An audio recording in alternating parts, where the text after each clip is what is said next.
Good morning, sir. Good morning. I'm happy to have you as our first guest today for Youth Week. Our theme is breaking limitations to create a future of endless possibilities.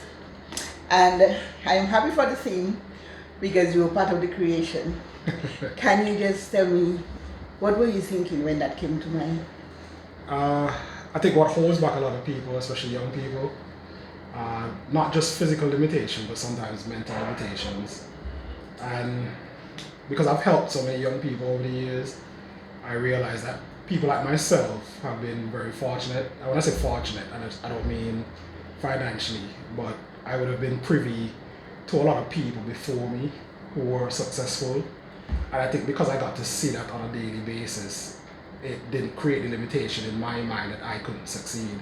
Because it was such a natural part of my life. Like, I had a lot of role models, and I'm not talking just my parents, I mean a lot of older persons in general before me who I looked at, who came from very humble beginnings and grew and succeeded and became some of the biggest businessmen in Montserrat.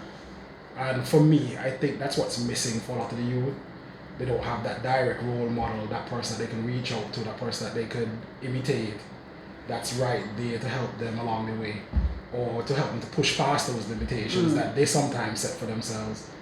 Because I'll give you an example. I had a very close friend of mine, very smart girl, and in her family, the highest achievement that anybody had achieved was being a nurse. She was extremely smart, 4.0 GPA student, but for whatever reason, her family thought that she couldn't be a doctor just because nobody else in the family had ever achieved that level of education. So although she had what it took to be that, they had this limitation on her, and she limited herself as well because of that outlook. So that's part of why I chose the theme, because limitations for me most times aren't just set by your environment. Yes, we know Montserrat has its own limitations, but I do think that people limit themselves mentally. So we need to find ways of breaking through those and allowing persons to grow and using their creativity and their potential and pushing past that. I agree wholeheartedly. And I think what makes you so ideal as a mentor for our young persons is the beliefs that you have and the principles that you live by. And even more so, imagine a young person like yourself in government with that kind of mindset. So that speaks wonders for our young people. You're not just a minister, you're the second youngest minister. Yeah, so I heard. Yes. And since the volcanic eruption some 30 years ago, you are not just the second youngest, you are now the first youngest minister in government. Now you are an entrepreneur, you're a sports enthusiast, you are in business, you're doing all kinds of everything. So it means our young people do have somebody to look up to. Well, what are some of the businesses that you are in and that you think our young persons, if they just give it a go, can also do something for themselves? Here's what I would say. Sometimes it's better to start with the things that you're good at and your passion. So for me, as a young person, I started my first business at 14. That was a barber shop. It was something that I liked, grooming myself, and I started to practice on myself. I wasn't very good in the beginning, but because I had the passion for it, I watched a lot of videos, I read different books, learned different techniques. So I started to become better and better at doing that. What happened is one day I went to school, and some of the young guys, they were like, "Who's cutting your hair?" So I said, "Well, me." Like, "Boy, your hair look clean, boy, your lines look clean." After that, I had 4 friends who showed up at my house wanting me to cut their hair. So I started to cut their hair outside in the yard, and then they started to go to school, and people started to ask them, like, "Who's cutting your hair?" And after that, my first business grew to the point that I had to get a space to actually cut hair because my parents got so tired of people showing up at the house for me to cut their hair. So that was my first business. So I would always say, start with something that you're good at and something that you're passionate about, because you're gonna put the effort and the work in to start.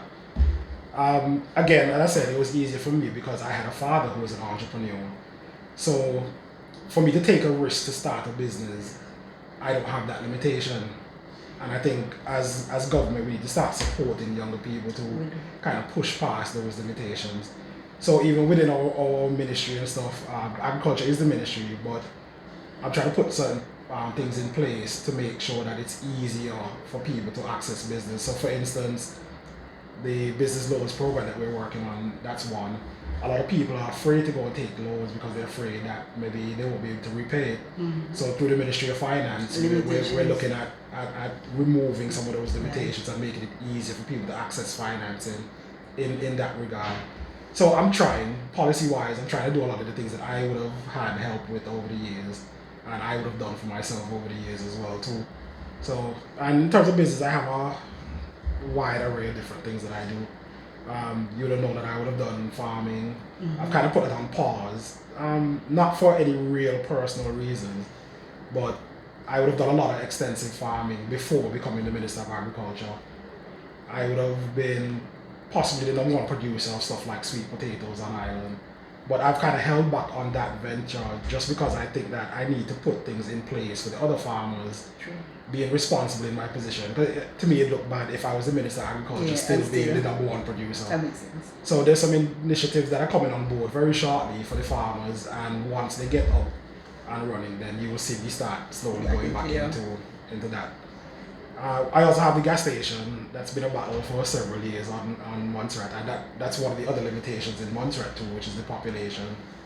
So when I didn't really want to start the gas station because I would have run it as a young child. I would have been the manager of it since I was maybe about 15 years old.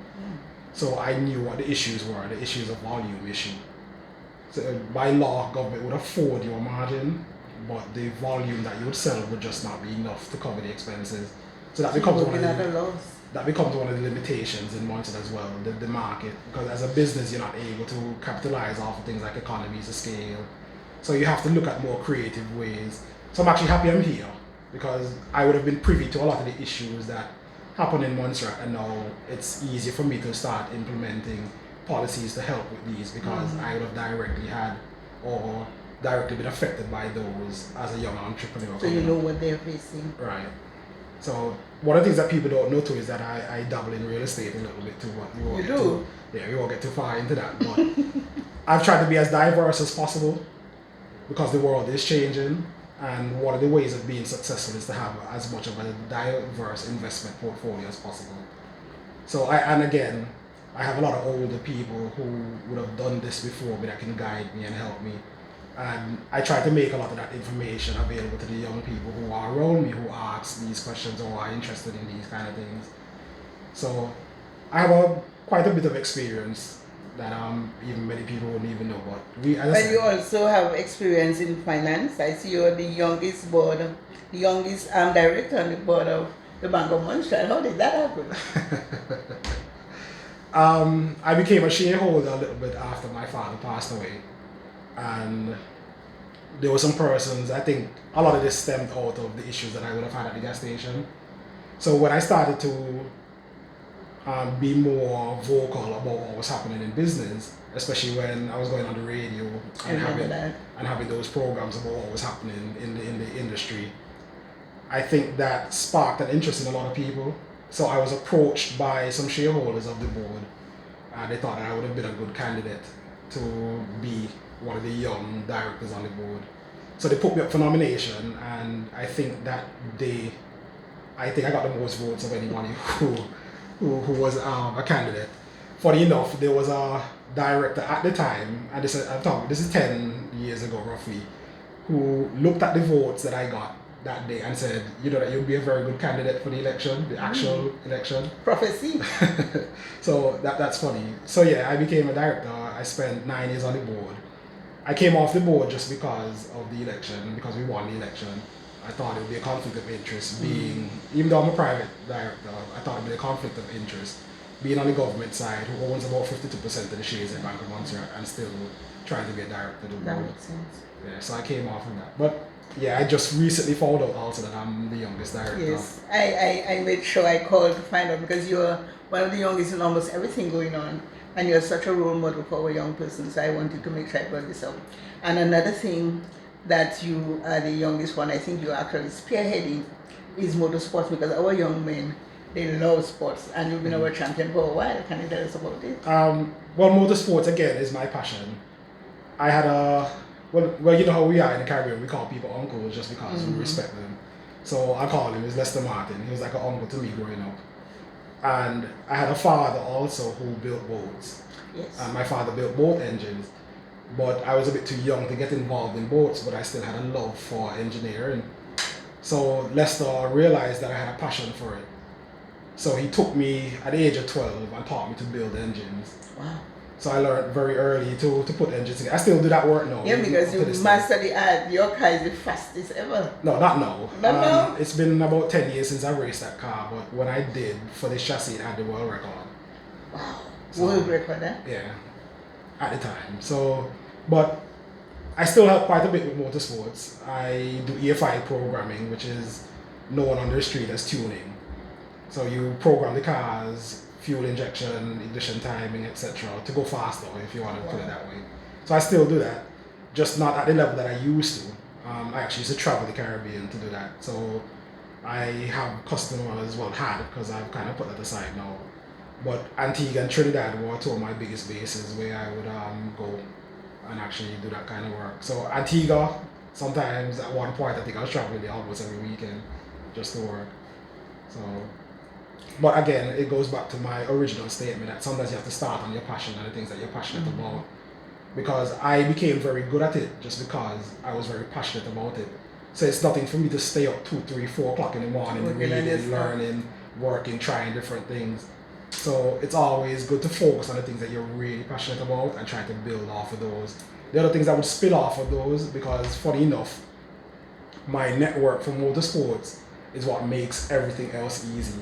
So you would have realized that even in business, a lot of my network that came through motorsports is what helps me even in business. So I know guys throughout the US, I know guys throughout the whole Caribbean. So there's always somebody building a network that you can call, and if you have an issue or you have something that you can just reach out to.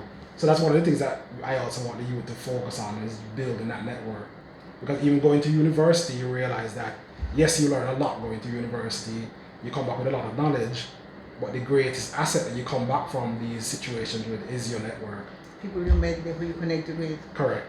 And even in politics now, you start to realize that even my motorsports network has helped me in politics. For instance, I was in Antigua, I'm the Minister of Sports here. My motorsports network was able to link me with the Minister of Sports in Antigua. Yes. So unofficially, so we even went out and had dinner unofficially, just through that network. So your network helps a lot, and I think that makes your job in any aspect quite a bit easier, especially when you can just call somebody and reach out to them. So networking is important, and I know that you're a dynamic supporter of Youth and Sports Initiative. As we celebrate Youth Week from September 22nd, Monday 22nd to Sunday 28th, which ends in a sports track and field and relay. What would you like to tell young persons on a whole who probably feel like, they are in a dump, they're not sure how to get out of it? How would you encourage them? Well, I think it's a lack of support. And one thing I realize that I like is that my age allows me to still link the younger persons. Yes. So for instance, coming into Montserrat government now, you would have heard, okay, well, cricket wasn't happening on Montserrat. I was able to reach out to a lot of the young cricketers and I was like, hey, you need to become involved in your own development. So I was like, okay, if the board isn't functioning, then perhaps you guys need to become a part of the board and function. Because there's that huge age gap between themselves and me, it's easy for me to relate. And because I'm just that generation ahead of them, they also respect me enough to listen to me and follow some of the advice that I would give them as well too. So I think you'll see sports doing a lot better now. And I'm not going to take all the credit for it because I love some of the work that you yourself and Miss Anne have been doing here. And as I said at the Rounders tournament recently, Miss Anne is an advocate and she's trying to, I think, triple or even quadruple the sports budget currently, which is a good thing. But again, it's having that support, I think, which was missing.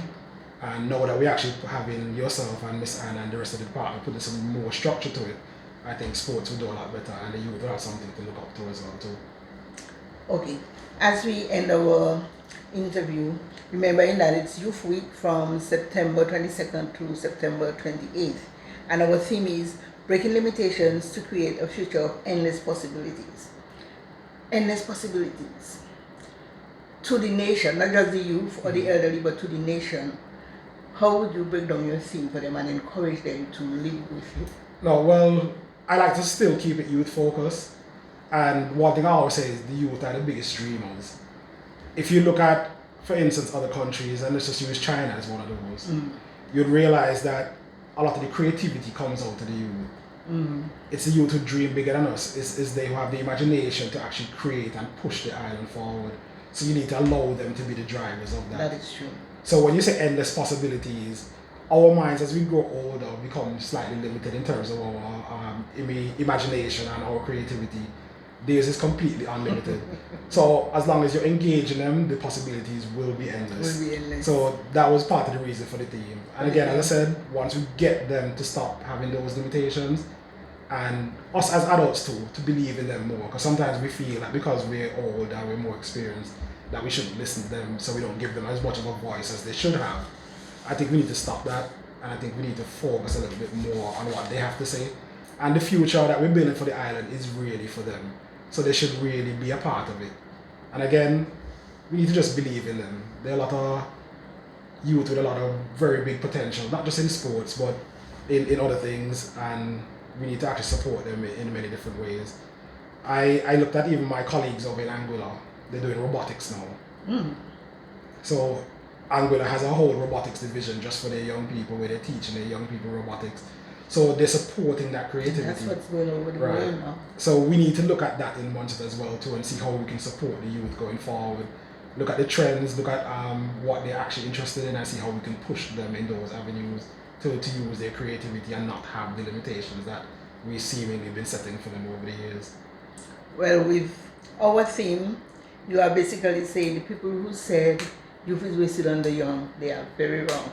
And that's a good way to end our interview. Right. Youth is not wasted on the young. We just have to encourage them to be the best that they can be. Definitely. And reach for their best potential. Right, correct. Thank you, Minister John. It was good having you on. You're welcome.